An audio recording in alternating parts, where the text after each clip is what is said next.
వెలుతురు టీవీకి స్వాగతం. నేను సుమలత. కరీంనగర్ జిల్లా చొప్పదండి మండలంలో చొప్పదండి ఆర్నకొండలలో నిర్మిస్తున్న డబుల్ బెడ్రూమ్ ఇండ్ల నిర్మాణాలు పూర్తి చేయించాలని, ఆర్నకొండలో పూర్తయిన ఇళ్లను లబ్ధిదారులకు స్వాధీనం చేయాలని బీజేపీ కిసాన్ మోర్చా రాష్ట్ర ఉపాధ్యక్షులు సింగిరెడ్డి కృష్ణారెడ్డి డిమాండ్ చేశారు. బుధవారం రోజున కరీంనగర్ బీజేపీ జిల్లా ప్రధాన కార్యదర్శి బత్తుల లక్ష్మీనారాయణతో కలిసి ఆర్నకొండ డబుల్ బెడ్రూమ్ ఇండ్లను ఆయన పరిశీలించారు. అనంతరం ఏర్పాటు చేసిన విలేకరుల సమావేశంలో మాట్లాడుతూ, గత పాలకుల నిర్లక్ష్యం వలన చొప్పదండి ఆర్నకొండలలో డబుల్ బెడ్రూమ్ల నిర్మాణం పూర్తి కాక వినియోగంలోకి రాక వెచ్చించిన 14 కోట్ల రూపాయల ప్రజాధనం బూడిదలో పోసిన పన్నీరుగా మారిందన్నారు. చొప్పదండిలో 169 డబుల్ బెడ్రూమ్ ఇళ్ల నిర్మాణం అర్ధాంతరంగా ఆగిపోయిందని, గత 8 నెలలుగా డబుల్ బెడ్రూమ్ల పురోగతి గురించి రివ్యూ చేయడానికి జిల్లా మంత్రికి రికాం లేకుండా దొరకడం లేదని, కలెక్టర్కి సమీక్ష చేయడానికి సమయం ఉండకపోవడం శోచనీయమన్నారు. ఒకవైపు వరుసగా కురుస్తున్న వర్షాలతో ఇల్లు లేని లబ్ధిదారులు తాటిపత్రిల కింద కూలిన ఇళ్లలో, గుడిసెలలో నానా అగచాట్లు పడుతూ ఉంటే, మరోవైపు సగం పూర్తయిన డబుల్ బెడ్రూమ్ ఇండ్ల మేకల పాకలుగా, పశువుల కొట్టాలుగా మారడం చూసిన చొప్పదండి ప్రజల గుండెలు తరుక్కుపోతున్నాయని ఆయన ఆవేదన వ్యక్తం చేశారు.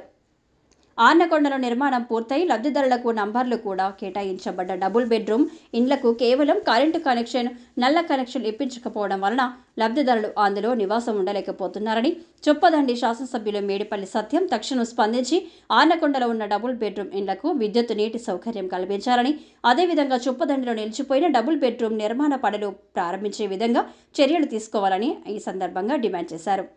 ఈ కార్యక్రమంలో బీజేపీ చొప్పదండి పట్టణ అధ్యక్షుడు బత్తిని ప్రశాంత్, బీజేపీ జిల్లా కార్యదర్శి చేపూరి సత్యనారాయణ, మాజీ అసెంబ్లీ కన్వీనర్ బొగిలి సారయ్య, ప్రధాన కార్యదర్శులు గొల్ల కట్టయ్య, చిల్లా శ్రావణ, భూపాలపట్నం మాజీ ఉప సర్పంచ్ బైరగోని కిట్టుగౌడ్, పాకాల మహేష్, దండె వెంకటేష్, ఎరికల తిరుపతి గౌడ్, శ్రీనివాస్, వెంకటవ్వ, రాజవ్వ, కాదాసి శోభ తదితరులు పాల్గొన్నారు.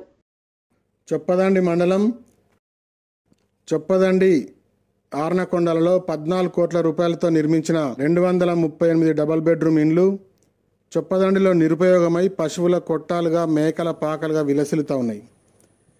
కూడు గూడు లేని నిరుపేదలు పిల్ల పాపలతో ఆనందంగా ఉండాల్సినటువంటి డబల్ బెడ్రూమ్ ఇండ్లు పశువుల కొట్టాలుగా మారడం చూసిన చొప్పదండి ప్రజల గుండెలు తరుక్కుపోతా ఉన్నాయి. ప్రభుత్వం ఏర్పడి 8 నెలలైనా అర్ధాంతరంగా ఆగిన డబల్ బెడ్రూమ్ల గురించి రివ్యూ చేయడానికి పాలకులకు రికం దొరుకుతలేదు, సమీక్ష చేయడానికి సమయం సరిపోతలేదు. ఆర్నకొండలో నిర్మించిన ఇండ్లు పూర్తయి లబ్ధిదారులకు నంబర్లు కూడా కేటాయించబడి నివాసయోగ్యంగా ఉన్నటువంటి ఇండ్లకు 4 కరెంటు గుంజలు బాతి కరెంట్ ఇవ్వడానికి, నల్లాలు ఇవ్వడానికి ప్రభుత్వానికి చేతలు రాకపోవడం వలన 69 కుటుంబాల వారు నేటికి కూలిన ఇండ్లల్లా, తాటిపత్రుల కింద, గుడిసెల్లో వర్షాలకు నానా అగచాట్లు పడతా ఉన్నారు. గడిచిన 8 నెలల్లో సమస్యను పరిష్కరించాలని చూసినటువంటి అధికారి గాని, నాయకుడు గాని లేడంటే ప్రజల పట్ల పాలకుల చిత్తశుద్ధి ఏందనేది అర్థమవుతాం. మేము గౌరవ స్థానిక శాసనసభ్యులు శ్రీ మేడిపల్లి సత్యం గారికి విజ్ఞప్తి చేస్తున్నాం.